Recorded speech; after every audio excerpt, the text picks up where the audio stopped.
Oh, clear. The problem is brittle yun. Kaysa dito. Mas brittle yun. Kaya ito yung pinapagawa ko. Nire-required ko doon po. Kasi mas matibay ito kaysa doon sa white. Gatay. Para, hindi ba yung matatanggal, Dok? Matatanggal. Tuturuan kita, hindi tayo aalis ng clinic hanggang di mo alam tanggalin. At ibalik. Many unbearable hours later. Sabihin, tatanggalin mo siya. Pagka, kain lang at or paglilinisin. Okay. And then you return it back. After 6 months or 1 year, pwedeng sa gabi lang isuot or sa araw lang, sa gabi pahinga. Gets mo ako. Pero, don't ever a day, in 1 day na hindi siya isuot. Okay. Or pwede ka mag-ano, halimbawa, may seminar ka, ayaw mo siyang isuot. Pwede, tanggalin mo, ilagay mo sa lagayan, sabi mo, hindi sa tissue ha, kasi baka matapon mo yung tissue, uulit ka na lang. Parang magpo-provide na lang ako ng lagayan niya. Hindi, may lagayan ako talaga sa'yo. Meron na pala. May kasama na pala siya. Yes. Sige. Baka magkalimutan.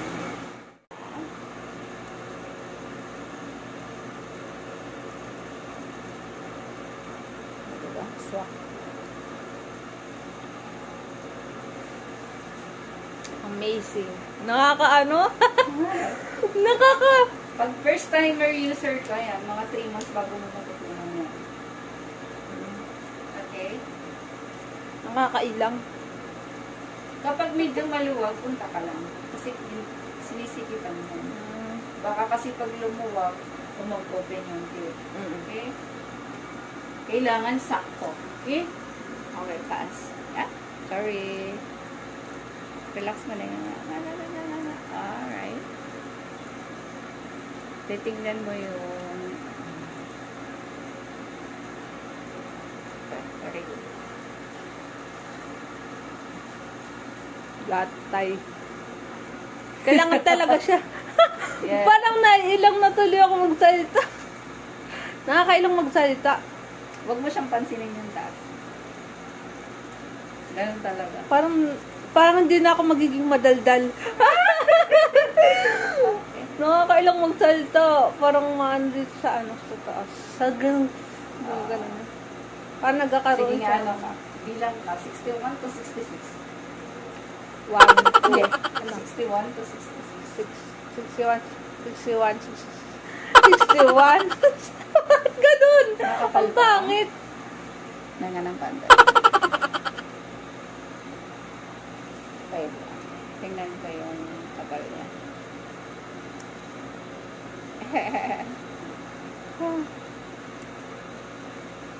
Ganun ang pa. Wala sa na to, eh. 61. Manipis na to. Mabibiyak to kapag ka, ano. Ikaw na mag-solid. Yung position niya, yung arch, pwede mo siya sa pangil. Sige, go. Tapos push sa likod.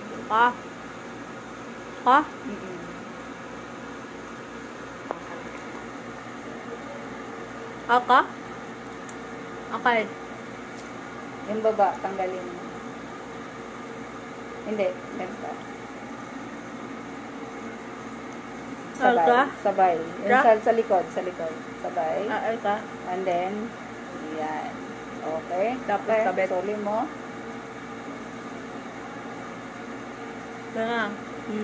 Okay. Yan. Okay. So, alam mo na. Yung taas, tanggalin mo ulit. Hindi mo tinanggal. Ako nagtanggal yun. Sa likod mo na. And the back. And the back. And the front. Alright. Very good. At sa harap naman. Sa harap. Yan. Yan. Okay. And then, return it back. Okay. Okay, push. Push. Likod. And then, yung palatal area. Ito. Yan. And then, shift. So be it. Sip-sip. Hindi, okay na. Yan, para ma-flat siya. Walang naapakan na wire? Pagkakagat? Wala naman. Okay, good. Kasi, Ganun na yun. 61. Ba't ganun? gano'n talaga. 61. 62. Di na ako naka S. S. Sa una lang yan. Nakakapanibago. Oh my God. Para ako nakapostiso.